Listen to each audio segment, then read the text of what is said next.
सहनाववतु सहनौ भुनक्तु सह वीर्यं करवावहै तेजस्विनावधीतमस्तु मा विद्विषावहै। ओम शांति शांति शांति। वैदिक जीवन पद्धति में हम 100 वर्ष तक जीने की जो बात कही है उस पर चर्चा कर रहे थे, और यह ब्रह्मचर्य जीवन ही हमको 100 वर्ष से अधिक जीने का सामर्थ्य दे सकता है। अनेक मंत्रों के द्वारा, अनेक श्लोकों के द्वारा ऋषि मुनियों ने हमको उपदेश किया है, ईश्वर ने भी हमको संकेत किया है कि हम कम से कम 100 वर्ष तक जीने का सामर्थ्य प्राप्त करें। इसके लिए जो उचित आहार विचार व्यवहार है, दिनचर्या है, उसको हम अपने जीवन में स्थान दें, उसको अप्लाई करें, तभी इस जीवन का जो 100 वर्ष तक का लोगों का या ऋषियों का उपदेश है वो सार्थक हो सकता है। आगे बढ़ने से पहले पिछली कक्षा में से किसी कोई प्रश्न पूछिए। ये जो 27 आयु बारे में 4 वेद में है जी, तो पहले तो ऋषि मुनियों ने हम लोग सुने थे जो बहुत साल तक जीते थे, 400 500 700 साल तक जी। कुछ साल पहले का एक दिव्यात्मा का देहांत हुआ, देवराहा बाबा जी का, जिन्होंने शायद बनारस में हरिद्वार में रहते थे जी। 1990-95 देहांत हुआ। वो नेहरू से लेके बहुत सारे बड़ा बड़ा आदमी उनका पास जाते थे जी। वो भी लगभग 500 साल से ज्यादा जिए थे जी। तो ज्यादा साल जीने के लिए आहार या अब जो हवन इत्यादि उसका महत्व ज्यादा है ना, प्राण विद्या जो प्राणायाम इत्यादि करके व ब्रह्मचर्य करके, तो उसका महत्व ज्यादा है। इसके बारे में थोड़ा सा वर्णन करेंगे। निश्चित रूप से संसार में ये तो वेद का जो वचन होता है या जो ईश्वरीय उपदेश है उसमें हमको कभी भी कोई शंका नहीं करनी चाहिए।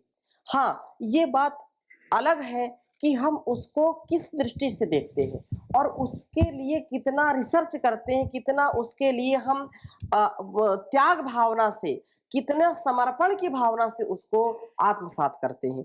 जितने त्याग भावना से, जितने समर्पण की भावना से, जितने भाव के साथ हम उसको स्वीकार करके अप्लाई करेंगे, उसको अपने जीवन में स्थान देंगे, उतना ही उससे लाभ मिलता है।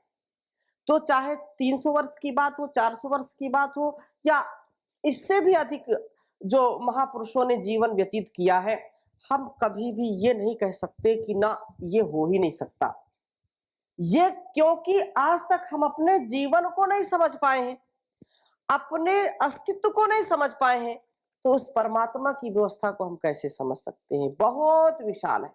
जहां हमारी कल्पना जाकर के बंद होती है वहां से एक नई सृष्टि शुरू होती है, नया चमत्कार शुरू होता है ईश्वर का। तो इदम इत्थम, ये ऐसा ही है, हम कह नहीं सकते। कुछ लोग बोले लगते, बहुत तर्क देते, ना जी ये तो सृष्टि के विरुद्ध है, ऐसा हो नहीं सकता। ये बात बिल्कुल नहीं है, क्योंकि सृष्टि की रचना अद्भुत है, अद्भुत है। नेति नेति ऋषियों ने कहा, सब कुछ उपदेश कर दिया और बाद में कह दिया नैति नैति। जितना हमने समझा जाना उतना उपदेश आपके लिए किया है, लेकिन यहीं पर मत रुक जाना, इसके आगे भी बहुत कुछ है।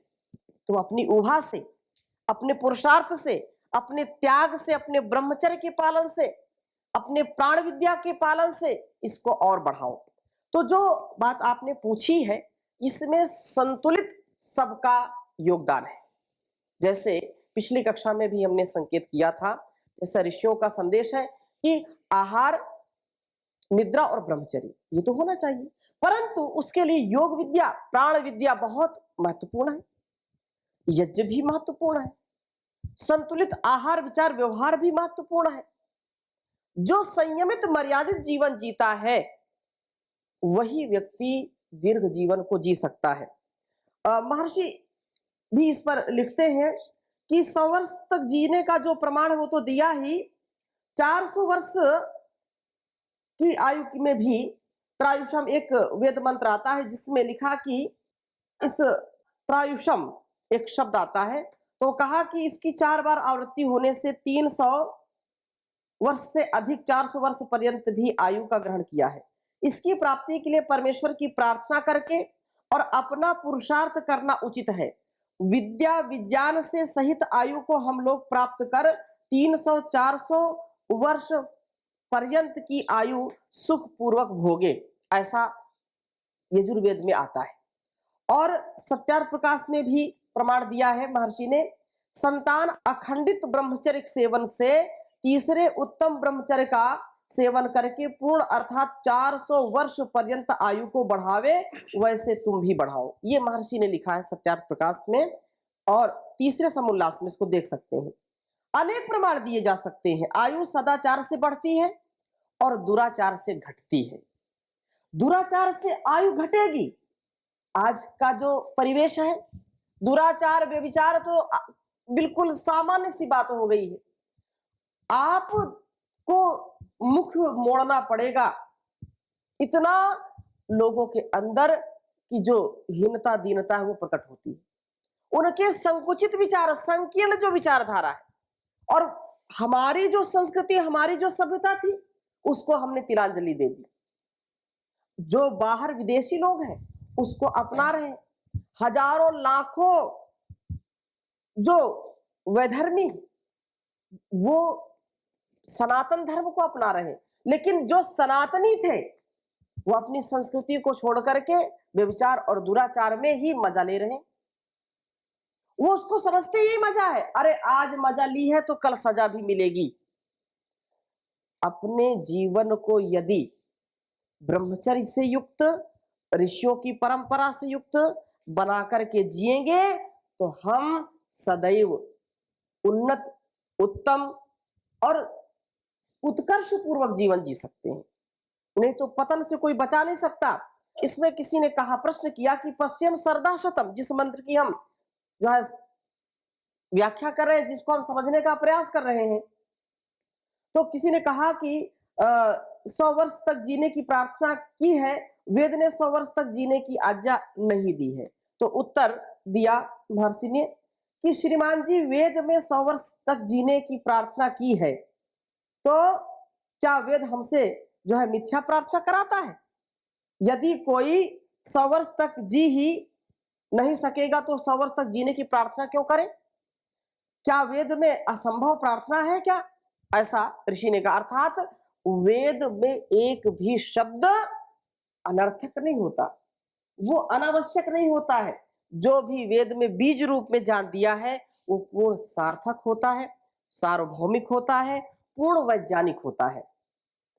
तो कहा कि उन्होंने कई उदाहरण दिए कि शतम जीवंतु शरदः पुरुचिरंतः मृत्युम दहताम पर्वतेन, बहुत वर्षों के संबंधी शतम ऋतुओं भर जीवों और ज्ञान व ब्रह्मचर्य आदि मृत्यु के नीचे दबाओ। जो है ज्ञान के द्वारा, ब्रह्मचर्य के द्वारा मृत्यु को नीचे दबा दो।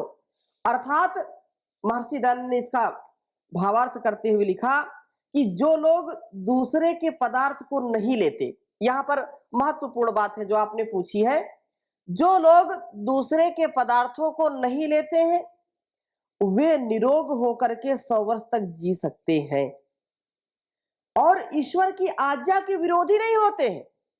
जैसा ईश्वर ने उपदेश किया है, जैसा निर्देश किया है, जैसा हमारे लिए विधान किया, संविधान बनाया है, उस संविधान का जब हम अतिक्रमण नहीं करते हैं, उसकी अवहेलना नहीं करते हैं, उसका उल्लंघन नहीं करते हैं, तो निश्चित रूप से ईश्वर की आज्ञा का पालन करते हुए ब्रह्मचर्य से विद्या पढ़ करके धर्म का आचरण करते हैं, उनको जो है मृत्यु दबा नहीं सकती, बल्कि मृत्यु को वो दबा करके रखते हैं। और आगे कहा कि जिनको विशेष प्रमाण देखने हो वो मेरी बनाई ब्रह्मोच्छेदक पुष्पम नामक, ये महर्षि लिख रहे हैं कि इसमें और किसी को ज्यादा शंका है तो वो पढ़ सकते हैं। और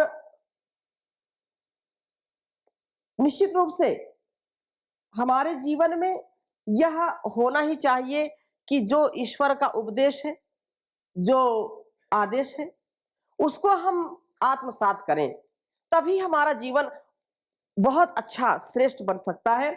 इसकी और कोई प्रश्न किसी का है?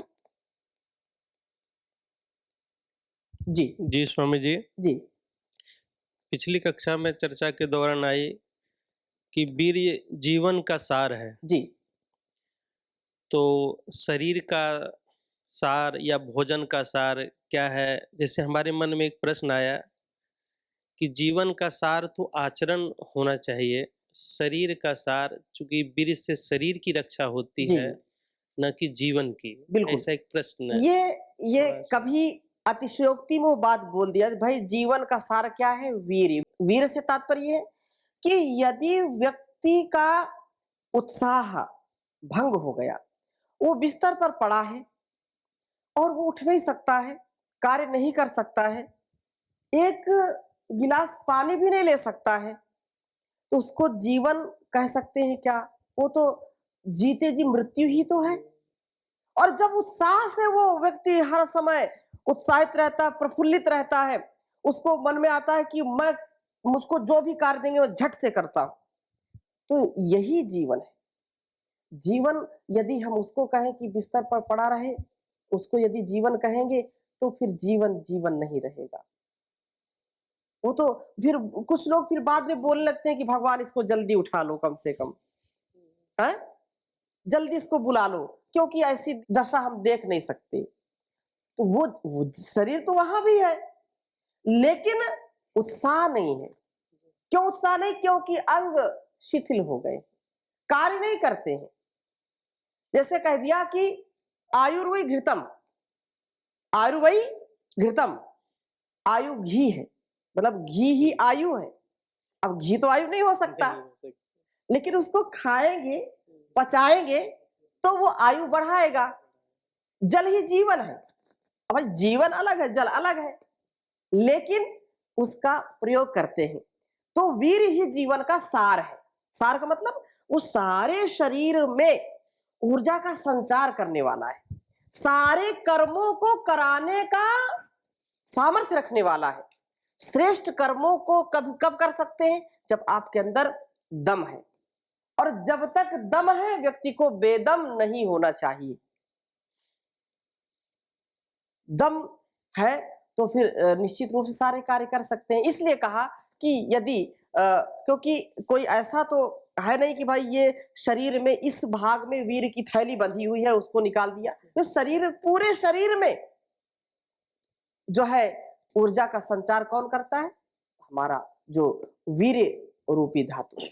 और फिर तेज, ओज, ये हमारे शरीर को बहुत सुंदर और आकर्षित बनाते हैं, आकर्षण से युक्त बनाते हैं। ओम स्वामी जी, जी अभी आपने बताया पहली कक्षा में कि एक स्वस्थ मनुष्य को कौन कौन से महीने में सोना चाहिए।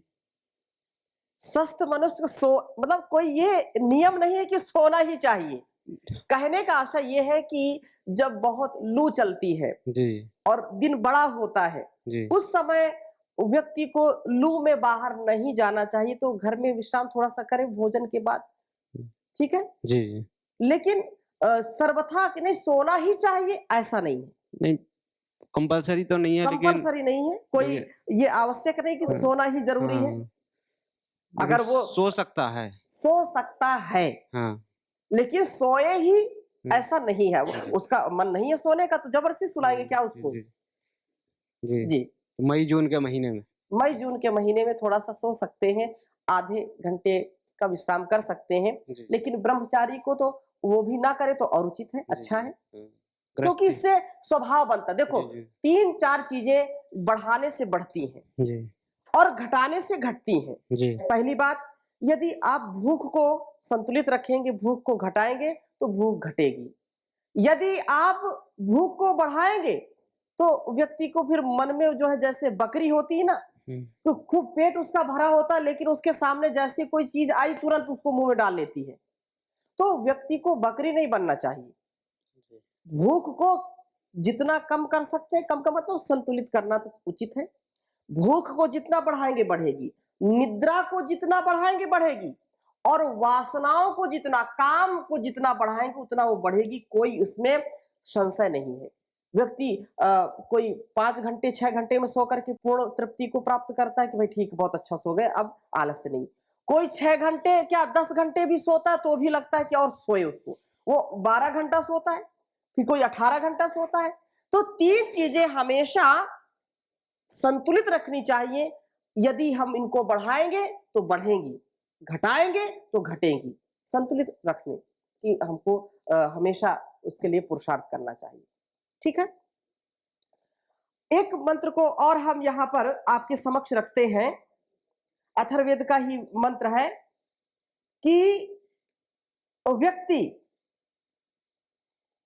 निश्चित रूप से दीर्घायु को कब प्राप्त होता है, जब ऐसी स्थिति होगी। अथर्ववेद का यह मंत्र है, इसको आप लिख लीजिए। नैनम रक्षांसि ना पिशाचाः।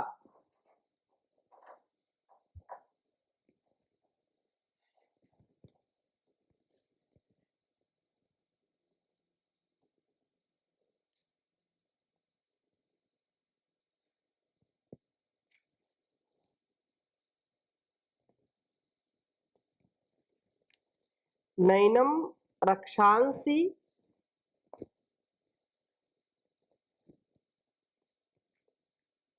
न पिशाचाः।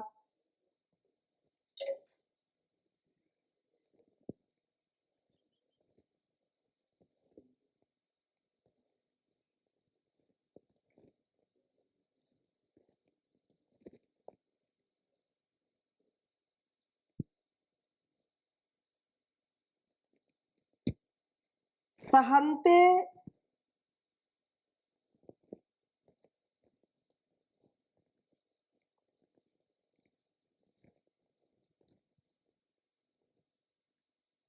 देवानाम ओजः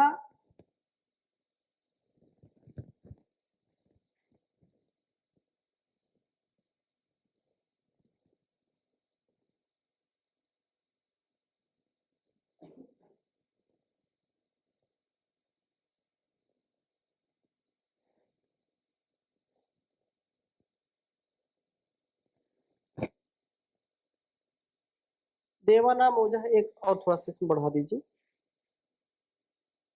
देवानाम ओजः प्रथमजम हेतत्।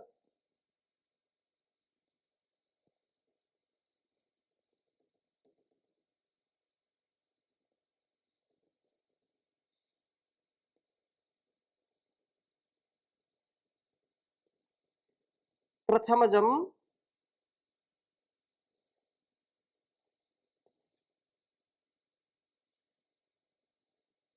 हेतत्।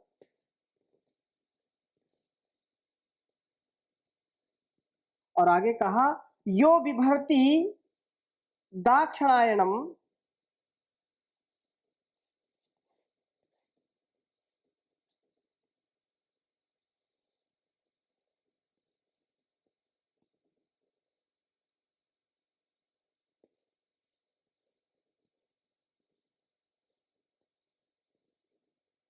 यो बिभर्ति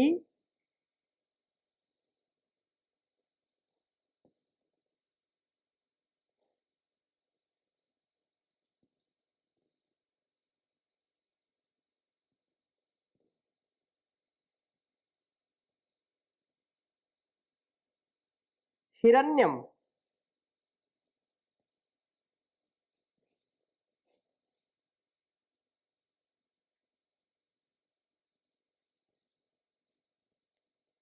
हिरण्यम स जीवसु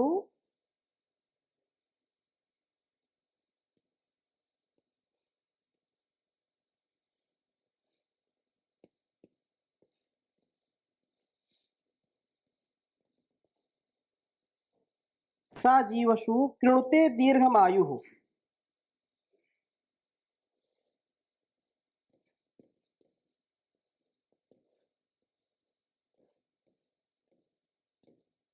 कृणुते दीर्घमायुः।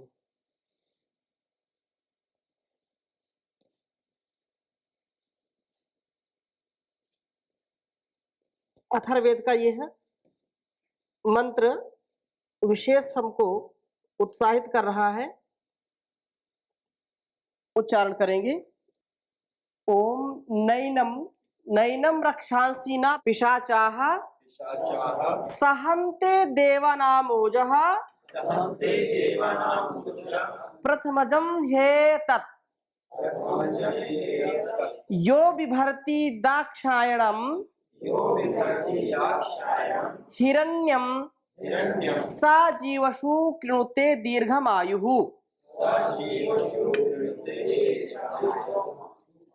विशेष बात कही कि नैनम रक्षांसि न पिशाचा सहन्ते। कहा कि इस सुरक्षित हिरण्य वीर शक्ति वाले ब्रह्मचारी को राक्षस दुष्ट स्वभाव वाले लोग और ज्वर आदि पीड़ाएं एवं पिशाचाह जो है पिशाच है, अर्थात जो मांसाहारी तथा मांस को खा जाने वाले रोग कभी पीड़ित नहीं करते। देवानाम ओजः प्रथमजम हेतत्, यह वीर्य ब्रह्मचर्य आश्रम में अर्थात आयु के प्रथम काल में उत्पन्न होता है और शरीरस्थ सब देवों का सारभूत है।